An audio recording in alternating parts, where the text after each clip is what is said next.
Are you aware of how Tesla creates its designs in a single seamless piece of metal? If not, keep watching to learn the trick behind this application and how it will enable Tesla to reach its lofty revenue and production goals. The arrival of a second 9,000-ton Gigapress marks exciting advancement for the Cybertruck manufacturing line.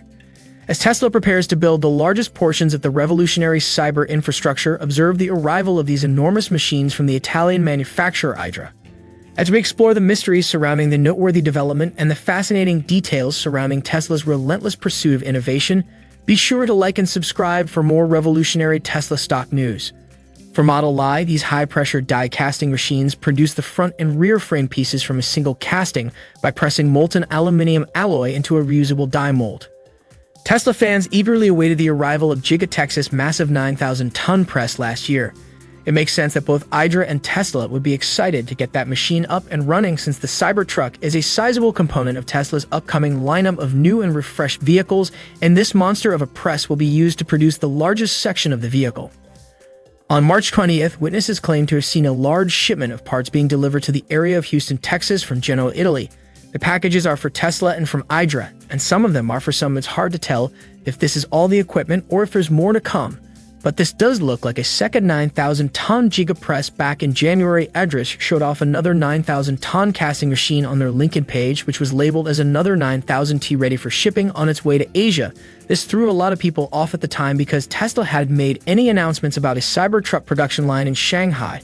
However, given the timing, it seems that either Egypt was trying to throw us all off the scent for some reason or plans have changed. Regardless, a second press for the Cybertruck line makes sense, because we know it takes a couple of months to get these big machines working. This Cybertruck isn't due to begin production until this summer and will likely take some time to ramp up. That being said, we don't know exactly how fast these larger presses work, but given their size, it would be reasonable to assume that cleanup between operations would certainly take longer than comparatively smaller 6,000-ton machines.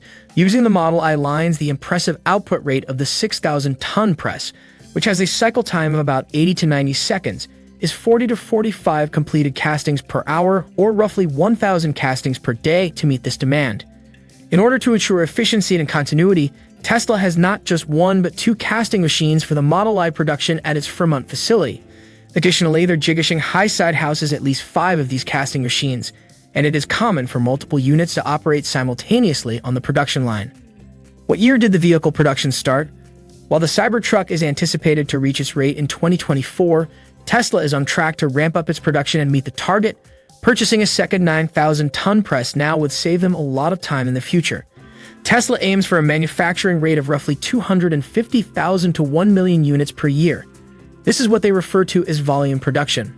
The recently announced Tesla Gigafactory in Nuevo Leon, Mexico has caused a buzz of excitement as plans for construction are underway and numerous agreements and promises are being made between Tesla and the local government. The new facility was officially announced at Tesla's Investor Day event on March 1st, and it is expected to cost a staggering $5 billion. It will be constructed on a vast area of about 4,200 acres just outside the city. Similar issues face Tesla in Germany, where they agreed to plant a certain number of trees to compensate for the loss of the forested land for Giga Berlin.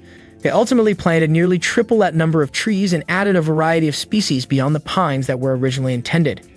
In Nuevo Leon, a similar situation is developing as Tesla has promised to double the required replanting trees on the property.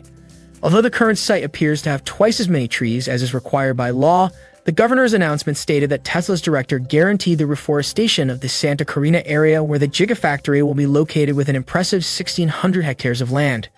Barren after construction is complete, Tesla might decide to maintain lush shrubbery and use local tree varieties. Water conservation is another important consideration for the site. The site is located in a high-dried area close to a once-existing river that has since dried up, according to the Tesla renderings of the completed factory.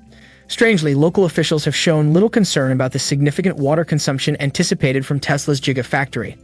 This confidence comes from Tesla's licensing agreement, which includes provisions requiring them to source water from nearby locations. While it may seem like a simple solution, relying on land development companies to build local utilities in exchange for land use is not uncommon. Despite Tesla's engineering prowess and technological advancements, there are still many considerations to navigate as they develop the land intended for the Gigafactory. Back in 2015, the land was earmarked for a Six Flags theme park, but due to the lack of funding to establish the necessary utilities, the project never materialized. As a result, the land remained idle until Tesla acquired it. With their track record of innovation and tenacity, Tesla is poised to overcome any obstacles in their path towards building a remarkable facility in Mexico. Tesla is moving forward with the construction of their Nuevo Leon Gigafactory, from fulfilling environmental obligations to addressing water concerns.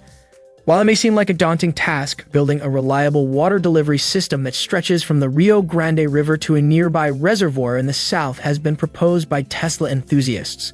While it may seem like an ambitious project, it's not completely impossible, and it could be the ideal way to lay the groundwork for future expansion, especially for Giga Mexico. The project's implications are huge because the new factory is expected to greatly increase cross-border trade. Experts in logistics predict a surge in supply companies moving to the Monterrey region to help Tesla's operations. With the potential to generate up to 6,000 jobs during its initial phase, the opening of the new factory promises to be a game-changer. Marta Delgado Peralta, according to Mexico's Undersecretary of Foreign Affairs, exports to the U.S. would rise by roughly 3.5% annually, totaling a staggering $15 billion. Overall, Tesla appears to have a solid plan in place and is expected to overcome any environmental challenges it may face given the company's reputation for responsible development. Such a significant increase in revenue could potentially fund additional projects like a new aqueduct or any other infrastructure required for the Gigafactory's seamless operation. The team at Giga Berlin has been diligently working towards this milestone, which Tesla refers to as a volume production and considers a crucial goal for the facility, and has recently announced that it has reached it. On March 25th, Tesla proudly announced on Twitter that it had reached this target approximately 1 year after delivering the first Model I to customers. They were only slightly delayed by complications related to the pandemic and supply chain issues. Remarkably, with the achievement of this milestone, Giga Berlin was able to increase its production from 3,000 Model Ys per week to the target of 5,000 in just 3 months. Tesla's next goal is to increase production rates even more, which might result in the addition of another vehicle model as a Berlin factory. Tesla has already requested to increase Giga Berlin's production capacity to 1 million vehicles annually from the current 500,000 units. To reach this higher number, the facilities would need to be expanded to accommodate additional production lines. Tesla's efforts to appease local environmental activists who have previously criticized the company have resulted in creative water conservation techniques and increased operational effectiveness. According to the company, the proposed expansion of Giga Berlin won't necessitate using any more fresh water than what was originally planned during the project's initial phase. This demonstrates Tesla's commitment to sustainability, which is to its advantage. While the paperwork may take some time, construction can start once Giga Berlin approaches the new milestone, ensuring a smooth transition without disrupting ongoing operations. However, the company will likely need to wait for feedback from local environmental groups before moving forward. This could be the reason Tesla submitted the expansion application before reaching their current production goal of 500,000 units per year. In order to help us deliver the best content possible, please don't forget to give this video a big thumbs up if you found it to be enjoyable. Thank you for watching, and we'll see you in the next one.